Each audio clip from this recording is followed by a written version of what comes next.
రాయదుర్గం ప్రజల ఆదరాభిమానాలతో రెండవసారి శాసనసభ్యుడిగా ఎన్నికైన కాలవ శ్రీనివాసులు గడిచిన 6 నెలల కాలంగా నియోజకవర్గ అభివృద్ధికి, ప్రజల సంక్షేమానికి నిర్విరామంగా కృషి చేస్తున్నారు.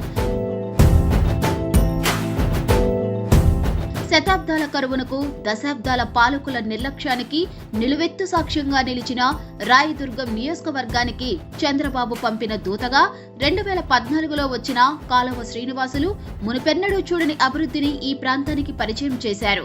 అప్పట్లో సుమారు 4500 కోట్ల నిధులను మంజూరు చేయించి చరిత్ర సృష్టించారు. కుప్పం కంటే రాయదుర్గానికి ఎక్కువ నిధుల్ని కాలవన్న సాధించారని స్వయాన టీడీపీ జాతీయ ప్రధాన కార్యదర్శి లోకేష్ బాబు తన రాయదుర్గం శంఖారావం సభలో మన సీనన్నను ప్రశంసించారు. అధికారం లేకున్నా 2019 నుంచి 24 మధ్య ప్రజల కోసం, ముఖ్యంగా రైతుల పక్షాన నిరంతరం పోరాటాలు చేసిన చరిత్ర మన సీనన్నది. అసలు సిసలైన ప్రజానాయకుడు ఎలా ఉంటాడో అడుగడుగునా నిరూపిస్తున్న కాలువన్నను రాయదుర్గం ప్రజలు తమ కుటుంబ సభ్యునిగా అభిమానిస్తున్నారు. అందుకే రాయదుర్గం నియోజకవర్గం పుట్టినప్పటి నుండి ఏ ఎమ్మెల్యేకి ఇవ్వని మెజారిటీ 41,500 ఎన్నికల్లో ఇచ్చి ఆశీర్వదించారు. ఉమ్మడి అనంతపురం, కర్నూలు జిల్లాలో ఎవరికీ రానంత ఓట్ల ఆధిక్యత మన సీనన్నకే దక్కడం విశేషం. ఎన్నికైన నాటి నుండి విరామం ఎరుగక శ్రమిస్తున్న ఈ దీక్షాపరుడి 6 నెలల ప్రగతి నివేదికను ఆనందంగా, ఒకంత గర్వంగా రాయదుర్గం నియోజకవర్గ తెలుగుదేశం పార్టీ విడుదల చేస్తుంది.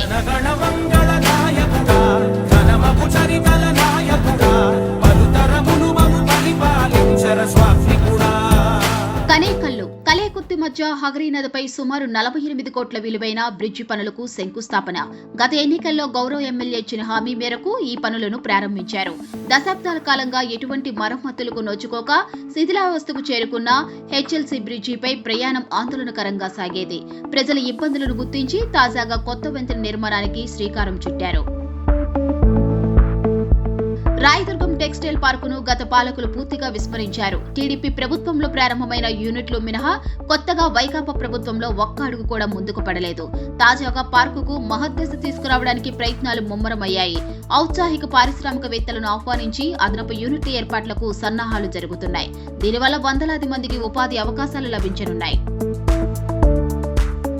రాయదుర్గం పట్టణంలో ప్రతి ఏటా వేసవిలో తాగునీటి ఎద్దడి నెలకొనేది. సమస్యను ముందే గుర్తించి నవంబర్లోనే కనేకల్లు సమీపంలో హెచ్ఎల్సీ నుంచి రాయదుర్గం ఎస్ఎస్ ట్యాంక్ పూర్తిగా నింపడం జరిగింది. సంబంధిత యంత్రాంగాన్ని ముందే అప్రమత్తం చేయడం వల్ల వేసవిలో దాహార్తి తలెత్తకుండా ముందు జాగ్రత్తలు తీసుకున్నారు. నియోజకవర్గంలో ప్రధాన సాగునీటి వనరైన తుంగభద్ర ఎగువ కాలువ ఆధునీకరణకు సుమారు 35 కోట్లతో టెండర్లు ఆహ్వానించడం జరిగింది. గత జగన్ ప్రభుత్వం 2025 మార్చి వరకు ఈ పనులు జరగనివ్వకుండా జీవో నెంబర్ 365ను జారీ చేసింది. ఈ అంశాన్ని నీటిపారుదల సమీక్ష సమావేశంలో మన ఎమ్మెల్యే కాలవన్న ప్రధానంగా ప్రస్తావించారు. ప్రస్తుతం ఈ ఉత్తర్వులను రద్దు చేయడం వల్లే పనులు తిరిగి ప్రారంభమవుతున్నాయి. ఈ నిధులతో కాలువ పరిధిలో కీలకమైన స్ట్రక్చర్ల పనులు పూర్తి చేయనున్నారు. దీనివల్ల రాబోయే రోజుల్లో కాలువలో నీటి ప్రవాహం పెరగనుంది. 2025-26 సంవత్సరంలో కొత్తగా గొళ్లపల్లి వద్ద రైల్వే వంతెన నిర్మాణానికి ప్రతిపాదనలు సిద్ధం చేస్తున్నారు. ఈ విషయంపై కూడా రైల్వే అధికారులతో చర్చలు జరిపారు. వచ్చే ఏడాది నిధులు కేటాయింపునకు అధికారుల నుంచి హామీ లభించింది. రాయదుర్గంలో ప్రభుత్వ బాలికల కళాశాలలో 8 ఏళ్లుగా ఉర్దూ విద్యార్థులకు లెక్చరర్ పోస్టు నియామకం జరగలేదు. విద్యార్థుల ఇబ్బందులు గుర్తించిన ఎమ్మెల్యే కాలవన్న గెస్ట్ లెక్చరర్ పోస్టును మంజూరు చేయించారు. పెరిగిన ప్రయాణికుల రద్దీకి అనువైన బస్సు సౌకర్యాలు అందుబాటులో లేనందున ప్రజలు తీవ్ర ఇబ్బందులు పడేవారు. సమస్య తీవ్రతను అధికారుల దృష్టికి తీసుకువెళ్లి కొత్తగా 6 ఆర్టీసీ బస్సులను మంజూరు చేయించి వాటిని ప్రయాణికులకు అందుబాటులోకి తెచ్చారు. ఉపాధ్యాయులు శిక్షణ పూర్తి చేసిన అభ్యర్థులు టెట్ పరీక్షల్లో ఉత్తీర్ణత సాధించడం పెద్ద సవాల్. ఇందుకోసం ప్రత్యేక శిక్షణ చాలా అవసరం. ఆర్థిక ఇబ్బందుల వల్ల చాలా మంది శిక్షణ పొందలేని పరిస్థితుల్లోని వారి కోసం ఉచిత శిక్షణ కార్యక్రమాన్ని నిర్వహించడం జరుగుతుంది. ఇక్కడ శిక్షణ పొందిన విద్యార్థుల్లో 216 మంది టెట్లో ఉత్తీర్ణత సాధించడం జరిగింది. వైకాపా నిర్లక్ష్యానికి గోనభావి బాలికల రెసిడెన్షియల్ పాఠశాల నిలువెత్తు నిదర్శనం. గత టీడీపీ ప్రభుత్వంలో పాఠశాల భవన నిర్మాణానికి అవసరమైన నిధులు కేటాయించి పనులు ప్రారంభించడం జరిగింది. తదుపరి అధికారంలోకి వచ్చిన వైకాపా పనులను అర్ధాంతరంగా ఆపివేసింది. కూటమి ప్రభుత్వం ఏర్పడటంతో పనుల పునఃప్రారంభానికి చర్యలు చేపట్టడం జరిగింది. అందులో భాగంగా బీసీ సంక్షేమ శాఖ మంత్రి సవితమ్మను గోనభావికి ఆహ్వానించి పరిస్థితిని వివరించడం జరిగింది. సమస్యను ముఖ్యమంత్రి చంద్రబాబుకు తెలియపరిచారు. త్వరలోనే పనులు తిరిగి ప్రారంభం కానున్నాయి. రాయదుర్గం పట్టణంలో అర్ధాంతరంగా ఆగిన 2 రైల్వే వంతెనలను పూర్తి చేసేందుకు ఏర్పాట్లు జరుగుతున్నాయి.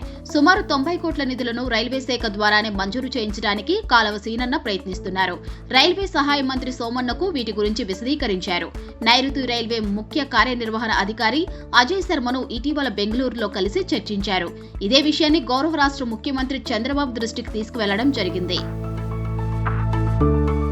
గ్రామీణ ప్రాంతంలో సిమెంటు రహదారుల ఏర్పాటుకు గ్రామీణ ఉపాధి హామీ పథకం ద్వారా సుమారు 19 కోట్ల 39 లక్షలు మంజూరు అయ్యాయి.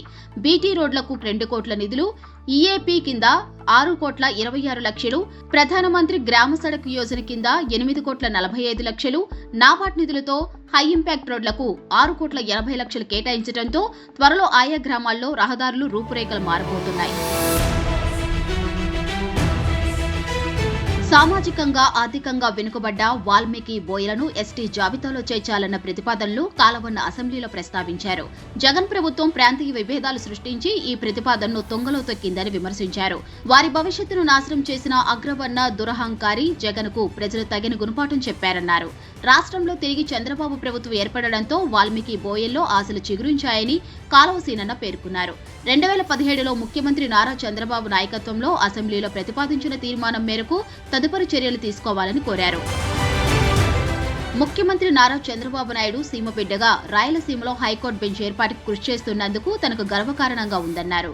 దశాబ్దాల కాలంగా రాయలసీమ ప్రజలు, ముఖ్యంగా సీనియర్ న్యాయవాదులు కోరుకుంటున్న హైకోర్టు బెంచ్ ఏర్పాటుకు ప్రభుత్వం సన్నాహాలు చేస్తూ ఉండటం శుభ పరిణామమన్నారు. సాధ్యమైనంత త్వరగా బెంచ్ ఏర్పాటుకు చర్యలు తీసుకోవాలని కోరారు. శాసనసభలో తమ ఎమ్మెల్యే మాట్లాడాలని ఏ నియోజకవర్గ ప్రజలైనా కోరుకోవటం పరిపాటి. మన ఎమ్మెల్యే కాలువ శ్రీనివాసులు వైసీపీ దుష్ట పాలకుల ఆకృత్యాలని, విధ్వంసాలను ఇటీవల అసెంబ్లీ సమావేశాల్లో ఎండగట్టారు. టీడీపీ పాలనలో రాష్ట్రానికి జరిగిన ప్రయోజనాలను వివరిస్తూనే అవకాశం వచ్చిన ప్రతిసారి నియోజకవర్గ స్థితిగతులను సభ దృష్టికి తీసుకురావడంలో సఫలీకృతులయ్యారు. తుంగభద్ర రిజర్వాయర్ నీటి ఉధృతిని కొట్టుకుపోయిన 17వ నెంబర్ గేటు ఏర్పాటు విషయంలో ముఖ్యమంత్రి చంద్రబాబు గారు ప్రత్యేక శ్రద్ధ తీసుకోవడం వల్ల దాదాపు 30 టీఎంసీల నీటిని ఆదా చేయగలిగారు. అత్యంత ప్రాధాన్యత కలిగిన ప్రాజెక్టుగా తుంగభద్ర డ్యాం ని పరిగణించి 33 గేట్లను మార్చాలని జలవనరుల శాఖ మంత్రి నిమ్మల రామనాయుడుకు విజ్ఞప్తి చేశారు. తుంగభద్ర హెచ్ఎల్సీ, ఎల్ఎల్సీ పెండింగ్ లో ఉన్న ఆధునీకరణ పనులను పూర్తి చేయాలని ఎమ్మెల్యే సీనన్న విజ్ఞప్తి చేశారు. తుంగభద్ర బోర్డు ప్రతిపాదించిన నిధులను విడుదల చేసి సకాలంలో పనులన్నీ పూర్తయ్యేలా చూడాలని, ఆంధ్రప్రదేశ్ సరిహద్దు నుంచి తుంగభద్ర ఎగువ కాలువ ఆధునీకరణ పనులకు సుమారు 600 కోట్లు ఖర్చవుతుందని ప్రాథమిక అంచనా ఉందన్నారు. సదరు నిధులను కూడా వెంటనే మంజూరు చేసి పనులు పూర్తయ్యేలా చర్యలు తీసుకోవాలని కాలువ శ్రీనివాసులు ప్రభుత్వాన్ని కోరారు. రాష్ట్ర వ్యాప్తంగా వైసీపీ పాలనలో పేదలకు ఇళ్ల స్థలాల పేరుతో జరిగిన కుంభకోణంపై సీఐడీ విచారణ జరపాలని ప్రభుత్వ విప్ కాలువ శ్రీనివాసులు ప్రభుత్వాన్ని కోరారు. వైసీపీ నాయకులు పేదల పేర్లు చెప్పి వేలాది కోట్లను స్వాహా చేశారన్నారు. రాయదుర్గం నియోజకవర్గంలో దాదాపు 6 కోట్ల కుంభకోణం జరిగిందన్నారు.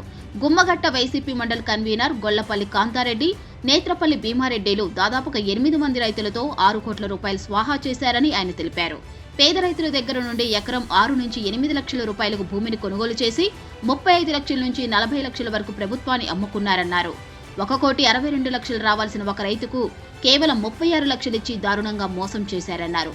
మరో రైతుకు 1,52 లక్షలు రావాల్సి ఉంటే 50 లక్షలు మాత్రమే ఇచ్చారని కాలవ స్పష్టం చేశారు.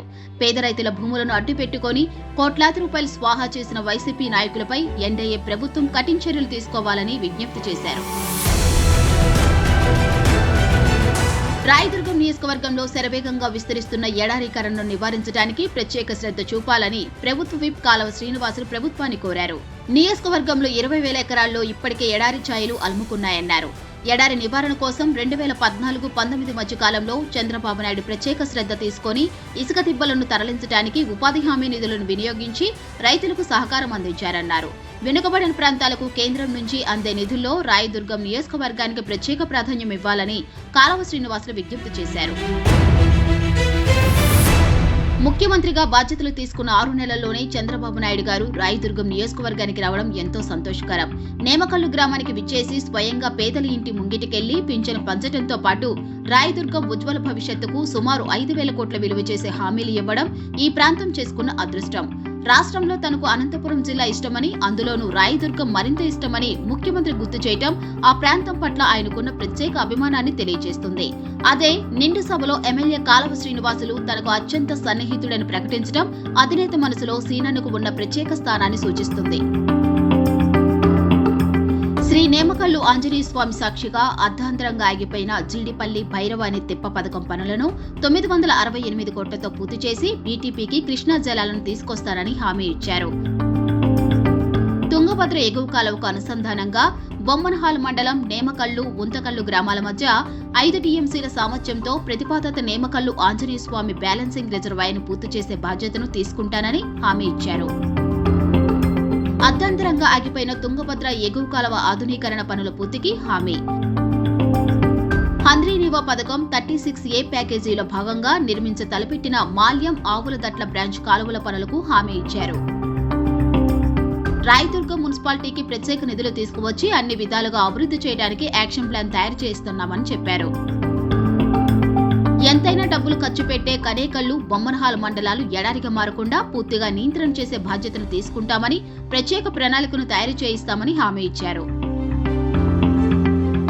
వేదవతి, హగరి నదీ గర్భంలో సబ్ సర్ఫేస్ డ్యాంల నిర్మాణానికి 30 కోట్లను మంజూరు చేస్తారని హామీ ఇచ్చారు. మండల కేంద్రమైన డి హరిహాల్ సమీపంలో పర్కులేషన్ ట్యాంక్ నిర్మాణానికి 8 కోట్లు ఇస్తామన్నారు. బొమ్మనహాల్ మండలం శ్రీధరగట్ట చెరువుకు తుంగభద్ర ఎగువ కాలువ నీటిని అందించడానికి కృషి చేస్తానని హామీ ఇచ్చారు. బొమ్మనహాల్ మండలంలో వెనుకబడిన వర్గాల కోసం మహాత్మా జ్యోతిబా పూలే బీసీ బాలుర ఆశ్రమ పాఠశాలను మంజూరు చేస్తానన్నారు. బొమ్మనహాల్, డి హరిహాల్ మండలంలో పారిశ్రామిక క్లస్టర్లు ఏర్పాటు చేసి వేలాది ఎకరాలు ఇండస్ట్రియల్ పార్కు నిర్మిస్తామన్నారు. రాయదుర్గం యువత ఉద్యోగ అవకాశాల కోసం బెంగళూరు వంటి నగరాలకు వెళ్లకుండా వారికిక్కడే ఉపాధి కల్పిస్తామని హామీ ఇచ్చారు. నేమకల్లు ఆంజనేయ స్వామి దేవస్థానాన్ని సీజీఎఫ్ కింద 3 కోట్ల నిధులతో అభివృద్ధి చేస్తానన్నారు. రాయదుర్గం నియోజకవర్గంలో ఇంటింటికి కొలాయిని ఏర్పాటు చేసి అందరికీ రక్షిత మంచినీటిని సరఫరా చేస్తానన్నారు. పరివాహక ప్రాంతంలో ఈ ఏడాది కురిసిన భారీ వర్షాలకు తుంగభద్ర ప్రాజెక్టులో జలకలు గుట్టిపడింది. సీజన్ ఆరంభంలోనే వర్షాలు పడడంతో తుంగభద్ర డ్యాం పొంగిపొర్లింది. అదునులో సాగుకు పరిస్థితులు అనుకూలించాయని రైతులు ఆనందపడుతున్న సమయంలో 19వ నెంబర్ గేటు నీటి ప్రవాహంలో కొట్టుకుపోయింది. దీంతో రైతులు తీవ్ర ఆందోళనకు గురికాగా ప్రభుత్వ యంత్రాంగంలో అలజడి రేగింది.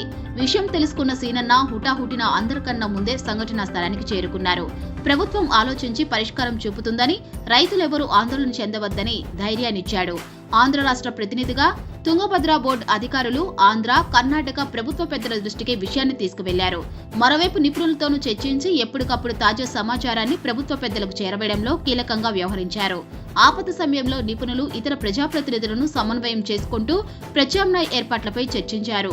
వారంలో 3 సార్లు టీబీ డ్యాంను సందర్శించి రాష్ట్ర ముఖ్యమంత్రి చంద్రబాబు, కర్ణాటక ఉప ముఖ్యమంత్రి డీకే శివకుమార్, ఏపీ నీటిపారుదల శాఖ మంత్రి నిమ్మల రామానాయుడు, ఆర్థిక మంత్రి పయ్యావుల కేశవులతో సంప్రదింపులు జరిపారు. ముఖ్యమంత్రి ఆదేశాల మేరకు నీటిపారుదల నిపుణులు కన్నయ్య నాయుడుతో చర్చించారు. అందరినీ సమన్వయపరుస్తూ స్టాప్ లాక్ అమర్చడంలో ప్రధాన పాత్ర వహించారు.